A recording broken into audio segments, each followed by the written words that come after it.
திருவண்ணாமலை மாவட்டத்தில் ஆடு மேய்ப்பவரின் மகன் சிவில் சர்வீஸ் தேர்வில் முதல் முயற்சியிலேயே வெற்றிக்கனியை எட்டி பறித்திருக்கிறார்.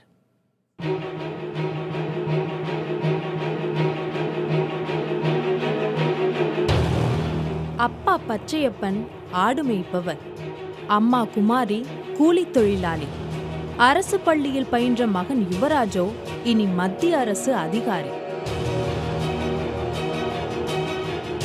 கிழிந்து கிடந்த பேனர்களை கொண்டு மூடப்பட்ட சிதிலமடைந்த வீட்டிற்குள் வசிக்கிறது தன்னம்பிக்கைக்கு துளியும் குறைவில்லாத இந்த அழகிய குடும்பம்.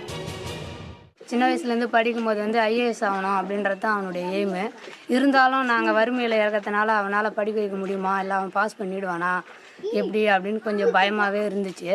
இருந்தாலும் தம்பி காலேஜ் சேர்ந்ததுலேருந்து நல்லா இன்ட்ரெஸ்டோடு படித்து இப்போ ஐஏஎஸில் தேர்வு பெற்றுக்கிறது ரொம்ப மகிழ்ச்சியாகவும் இருக்குது. அப்பா அம்மாவை நல்லா பெருமைப்படுத்துகிறான். என்னால் முடியாது என் தம்பி செய்கிறான்னும் போது எனக்கு ரொம்ப சந்தோஷமாக இருக்குது. பொறியியல் பயிலும் போதே தொலைதூர கல்வியில் புவியியலில் பட்டப்படிப்பை முடித்தார் யுவராஜ். அதே சமயம் தனது சிவில் சர்வீஸ் தேர்வுக்கான பயிற்சியையும் தொடங்கிய யுவராஜ் பயிற்சி வகுப்புகளுக்கு செல்லாமலேயே முதல்நிலை தேர்வில் தேர்ச்சி பெற்றார்.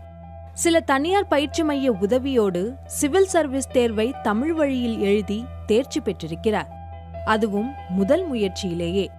அகில இந்திய அளவில் 751வது இடமும் தமிழக அளவில் 76வது இடமும் பிடித்திருக்கிறார் இந்த நம்பிக்கை நாயகன். மெயின்ஸுக்கு ஆப்ஷனல் சப்ஜெக்ட்லாம் ஜாக்கிரதை போட்டு தான் அது தமிழில் தான் எழுதினேன். அது எல்லா சாருடைய மெட்டீரியல்ஸு, அதுக்கப்புறமா சமச்சீர் கல்வி புக்ஸு எல்லாத்துக்குமே ரொம்ப ஒர்க் அவுட் பண்ணி பார்த்தேன். ஒரு நாளைக்கு 2.5 மணி நேரம் தான் தூங்குவோம். அப்போலாம் மெயின்ஸுக்கு என்ன மாதிரி கிராமப்புறத்துலேருந்து படிக்கிறோம் ஆசைப்படுறவங்க எல்லாருமே ஃபஸ்ட்டு என்ன எப்படி படிக்கணும், என்ன படிக்கணும், எதிலிருந்து படிக்கணும் அப்படின்னு தெரிஞ்சுக்கணும். ஃபஸ்ட்டு எடுத்தோடனே சிலபஸ்ஸு, அதுக்கப்புறம் previous year question paper, Tamil எழுத போகிறாங்கன்னா சமச்சீர் கல்வி முழுக்க படித்தோம். 6வது 12வது வரலாம். அடிஷ்னலாக பிஏ நீங்கள் எந்த சப்ஜெக்ட் படிக்க போகிறீங்களோ அதை டெப்த் நாலேஜ் இருக்கணும். நீங்கள் எந்த சப்ஜெக்ட்டை சூஸ் பண்ண போகிறீங்களோ ஆப்ஷனலாக அந்த சப்ஜெக்டுடைய ஃபுல் கான்செப்ட் உங்களுக்கு பேசிக்லேருந்து எல்லாமே பேசிக்காக எல்லாமே தெரியணும். ஆடுகளை மேய்க்கும் யுவராஜின் தந்தை பச்சையப்பன் அவர் போன்ற பல பெற்றோர்களுக்கு உதாரணமாகி நிற்கிறார். என்னுடைய மகனை உயர்ந்த நிலை கொண்டு வரணும்னு சொல்லிட்டு நான் நினச்சிருக்கிறேன். அது மாதிரி நடந்திருக்குது. இப்போது என்னுடைய மகனை கஷ்டப்பட்டு படித்து இன்றைக்கு முன்னுக்கு வந்திருக்கிறான். எப்படி இருக்கு உனக்கு? எனக்கு மிகுந்த சந்தோஷமாக இருக்குது சார். இது மாதிரி ஒவ்வொரு மாணவர்களும் பெற்றோர்களும் தன்னுடைய பிள்ளைகளை படிக்க வைத்து உயர்ந்த நிலைக்கு ஆளாக்க வேண்டும் என்று கேட்டுக்கொள்கிறேன்.